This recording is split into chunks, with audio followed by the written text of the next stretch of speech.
All right, what's up, everybody? Good morning. Hey, bear with me on today's call because my voice is shot. So, on today's call, we're going to dive into the key to making a sale and everything that goes along with it. So, give me 1 second, guys. We're going to kick this call off here in just probably 10 seconds. I got to fix this microphone for you to get this thing working. So, I'm going to be back here in about 10 seconds and we will kick off this call live here in just a second.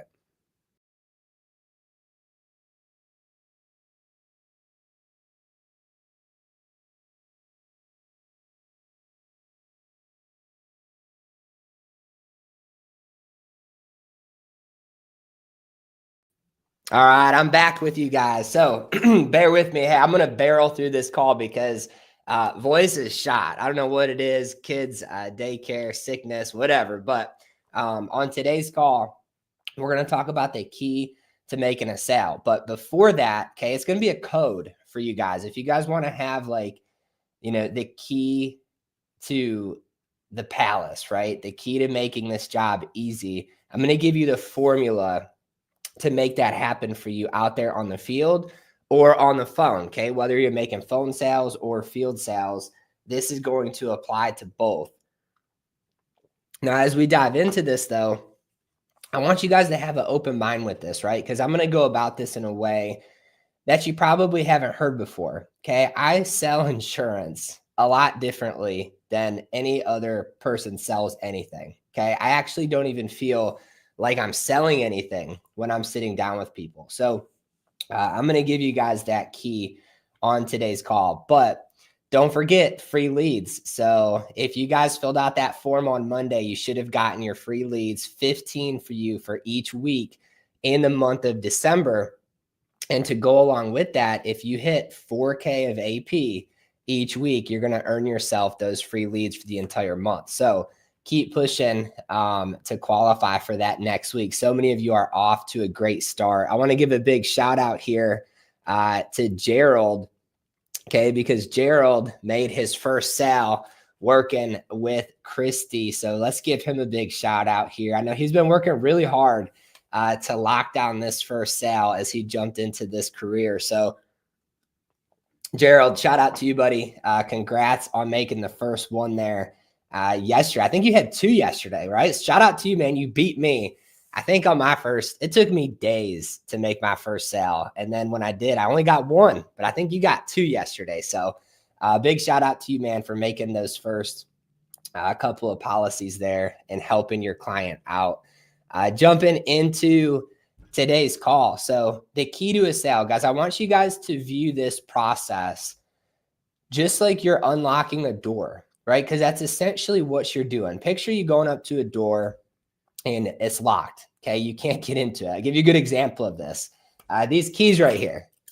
I love them and I hate them. But to this office door here in Chapel Hill at our office, I have locked myself out of this office at least probably 5 times, all right, since we've had the thing. Because what happens as soon as you close the door, it automatically locks. And so if you ever walk out of this office without your keys in your pocket to go to your car, hey, you're getting locked out of this thing. And so I remember the one time I locked it, Alicia wasn't in town. I had no way of getting my truck keys. So I was essentially stuck here. So I had to get a screwdriver, right? Got a screwdriver. I got my credit card and essentially looked like I was breaking into our own office building. It took me like 25 minutes, but I was able to break into the door, but it was very hard. And I think a lot of agents kind of are going through that process out there in the field or on the phone because you don't have the key yet, right? Like you're trying to break in to making a sale versus just using the key, putting it in the slot, turning it, and making this super easy for you. So hopefully by the end of today's call, when you get into that house or you get that client on the phone, this process is as easy as you putting a key in, unlocking it, making it a sale, and making your life really easy. So let's dive into this formula. Okay, number 1, all right, is faith. All right, now what do I mean by it? Check it out. This Bible verse is one of my favorite verses out there, and I try to apply it to everything, right? So Matthew 7:7-8 says, ask and keep on asking, and it will be given to you. Right? Notice what it says: ask and keep on asking. It doesn't say to just ask once, right? It says keep on asking and it will be given to you. Seek and keep on seeking and you will find, right? When I read that, I think about seek. So obviously somebody is seeking, and maybe at the first thing they stopped at, they didn't find what they were looking for, but they kept on seeking and they found, right? Knock and keep on knocking and the door will be open to you. Right now, obviously, guys, this Bible verse is talking about your relationship with Christ and that. But I like to apply any verse I see. I think it applies to a lot of other things too. And when I see this verse, I think about how accurate that is to this job. Right? Ask and keep on asking, seek and keep on seeking, knock and keep on knocking, and the door will be open to you. That's the first key, all right, to this sale is you have to have faith that every single day that you pick up that phone, every single day that you go out there and knock on these doors, that you're going to come across the right people. Okay. You're not looking to sell everybody. You're not looking to help everybody. You're looking to help the right person that needs your help on that specific day. So I think one of the biggest things for me going out there in the field day in and day out was I always had faith that if I kept on asking, I kept on knocking, I kept on seeking, I was going to find the right person, right? God was going to lead me to help the person that actually needed my help for that specific day, right? The person that needed me to come into their life that day, he was going to lead me to. But I had to have faith that that was actually going to happen. Now, I'd be lying to you guys if I said that any of my success in the field was because of me, right? I can think of so many instances out there in the field where it was 2 o'clock, 3 o'clock, 4 o'clock, 5 o'clock at night, and I hadn't helped anybody yet that day. And a simple little prayer, a simple little bit of just keeping the faith led me to that right person. So that's number one, okay, is to have faith. You see, when I locked myself out of our office the past 5 times I've done it, I knew I was going to get in the office eventually, right? Might have been a little bit harder, but I still had faith that I was going to be able to break through that door, all right, with my screwdriver and my credit card. And hey, lo and behold, I always got in. So number one key is to have faith in this process. Okay, guys, that's why it's in our company name, right? It's at the root of everything that we do. I think that we're here for a reason. God put you here for a reason to help other people, to be out there impacting the community. And so let's do our best at following what he's calling us to do. All right. But if we're doing that, we got to have faith to be at the square root of everything. So that's number one key. Number two is belief. Guys, the difference between an agent who wins and an agent who loses is the agent who wins believes that they're going to, right? I've ran into certain leads, right? And I've gotten into a house. And the client had a lot of life insurance plans. They really weren't in the best spot. And I was able to close the deal. And then I've seen like other agents have been to that house and they couldn't close that person. Why is that? Why is it that one agent can call a lead and close it, and another agent could have called the same exact person and not close it? It's their belief system, right, guys? You have to be convicted in what you're offering people. You have to be convicted in how you're helping the people that you're serving. Okay. I always think that it's the client, like your potential client that you're sitting with. They don't have to know everything, but they have to believe that you do, right? Like they have to believe that you're convicted in what you're advising them to do when it comes to their insurance. So what does your belief look like? Okay, confidence goes a long way, right? I want to give Savannah a big shout out because Savannah is just an agent who, like, if I could think of one agent who I know, like if I had the toughest lead in the world to close, I would give it to Savannah because I know that she would walk in there. She believes so strongly in how she can help people. And she's just so like authoritative. I know she would close them every single time. So, but that's because she believes in what she's doing. So if you're struggling as an agent, you have to look at that belief system. Okay. One thing for me as a new agent, the key to unlocking the sale, right, is sometimes I didn't really believe that I was doing what I should be doing in the house, not because it was wrong, but because I just didn't know any better, right? Like I was too new at this game to understand if this policy was actually better than this one. And so the conviction wasn't there and I didn't close it. So I want you guys to look in your presentation. Are you fully convicted in how you're presenting to people? Okay. Because if you have that belief, your potential client can sense it and you're going to close the deal. So that's number 2 in unlocking the sale, right? Is your belief in what you're actually doing and what you're actually proposing for your client to do. Next up, all right, let's talk about people skills. This is so important, you guys. If you're not selling, okay, if you're not closing, if you're feeling like you're out there with the screwdriver trying to break sales open, instead of it being easy, it's probably coming down to your people skills.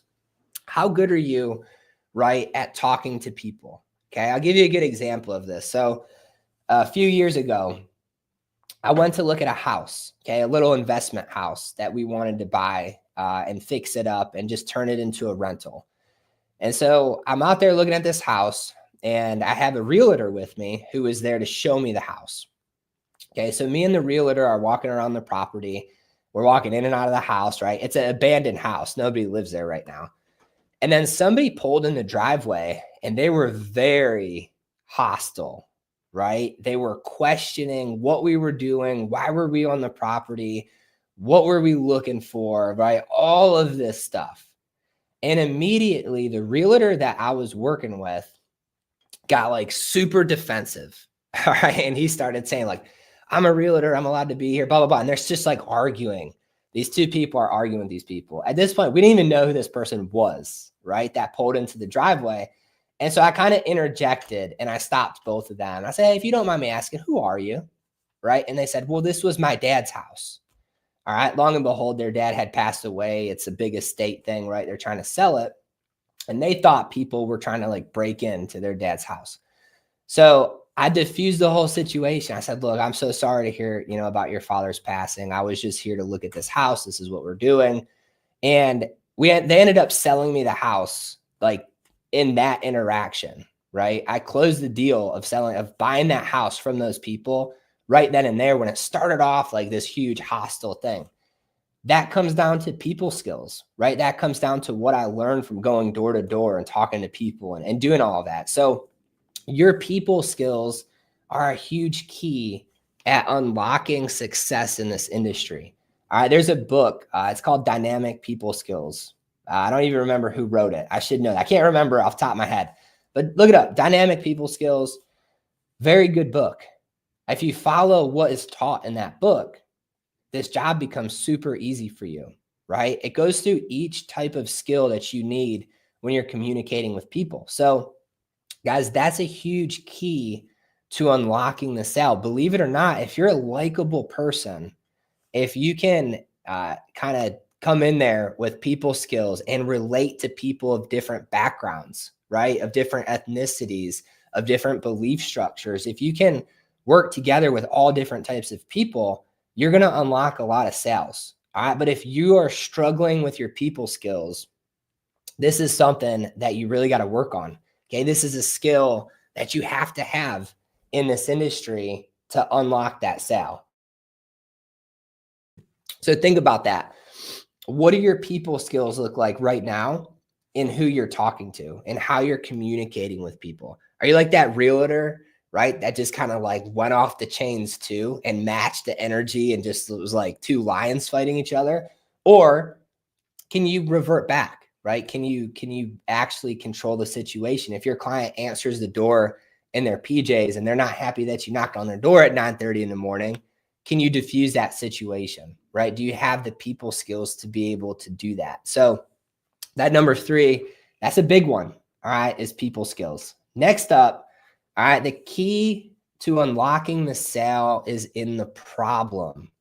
All right. What problem does your client have? Guys, if your client doesn't have a problem, there is no sale, right? There's absolutely no sale for you to make if there's not a problem. So you want to identify what the problem is. Okay. Do they not have coverage and do they want it? All right. That's a key.